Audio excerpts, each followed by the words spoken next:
Hey, everybody, it's Aslan and Michael. It's National Sign Day. Hope you're having a great one. You should be because you're hanging out at Warchant.com, the ultimate Seminoles sports source. Hit the thumbs up here, folks. We really would appreciate it. And subscribe to our YouTube channel as well as our Warchant.com page. It's the ultimate Seminoles sports source, after all. Michael, the first time we ever did spring tour, you and I, we started down South Florida, Chaminade High School, Mhm. down in South Florida. John Dunmore, I think, was the guy that Yes, we yes. recruited or we talked to. Um, surprises are what we all live for in sign day. There's not as much suspense, but this is kind of close. This is a guy that you talked about possibly, but now it's official with the NLI rolling into the staff here at Tallahassee. They got themselves a South Florida guy that's quite athletic, quite dynamic, right? Yeah, and the Chaminade kid, they haven't got a Chaminade kid in a while, to my knowledge, but defensive back Edwin Joseph, he also plays receiver for them. Certainly a team that's dynamic, won the state championship. So, but to get a guy like I think Edwin was really high on the radar. They pushed extremely hard, and and they weren't always there. I mean, they had to work. I mean, they had to get in there and really get him on campus. I would say about it took like consecutive visits, and then once they got the second visit, I think was around the Clemson game or something. Even though they lost that game, I think Edwin saw the possibilities. Then he took the official visit. That's when they really just knocked it out of the park, and I think you locked him in, or I think getting him. So I think getting a 4-star DB, certainly a DB is a position they want to add more to. And I think certainly a guy like Edwin Joseph, I think he brings a lot as not only just a DB, but an athlete overall. I think he's just a playmaker.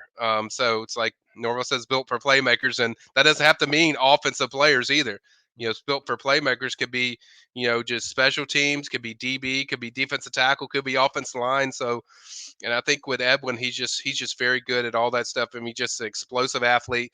Really close friends with Hakeem Williams. So Hakeem certainly gives a check off to him for a shout out to him for the job he did with Edwin. They hung out a lot together. He talked to him a lot.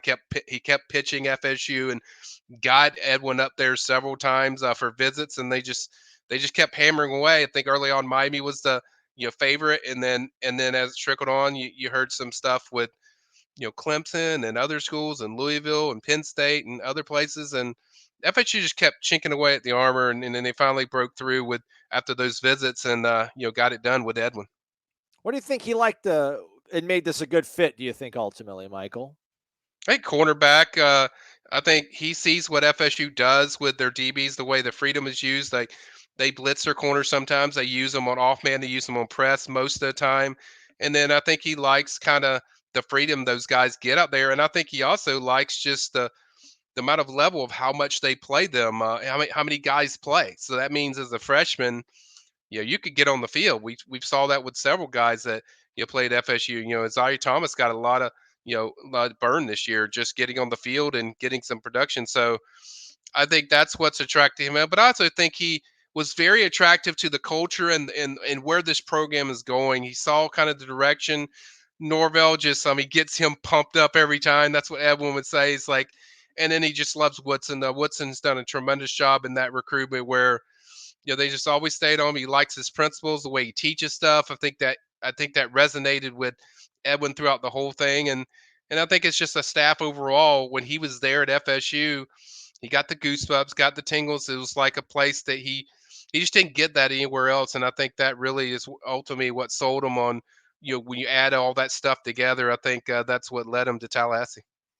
We saw a lot of him catching the ball. I mean, you think Yeah, what do you think his spot is when he gets to campus at Tallahassee, and what do you see maybe year one working out for him? Yeah, that's what I asked him the second visit. I'm like, dude, there's a lot of stuff with you on receiver, and I was like, you're like your receiver. He's like, I like both of them, but it sounded like DB was going to be the place because that's the place that FSU's recruited him the most, and obviously Marcus Woodson's been the main recruiter. So there's certainly a lot of offensive highlights, and maybe that's not a bad thing. I mean, Dugans might go in there and try to steal him for a couple of plays, and see if he can get him out there. But I think ultimately cornerback is what they love the most. What he does so well is the way he uses his hands. His footwork is tremendous. He breaks on the ball really quick, and so I think he's certainly going to be a weapon for them down the line in the future. First year, yeah, we'll see. There's a lot of guys there, but I think overall the skill set fits everything they love out of their corners. Yeah, you all want ball skills with your DBs. It's a guy that's got it, and you just took him out of South Florida, which is always like a double bonus. So Florida Yep. State gets the NLI of Edwin Joseph, a consensus 4-star defensive back, athlete, receiver out of Chaminade High School down there in South Florida. Michael, thanks for the insight on this one. You got it.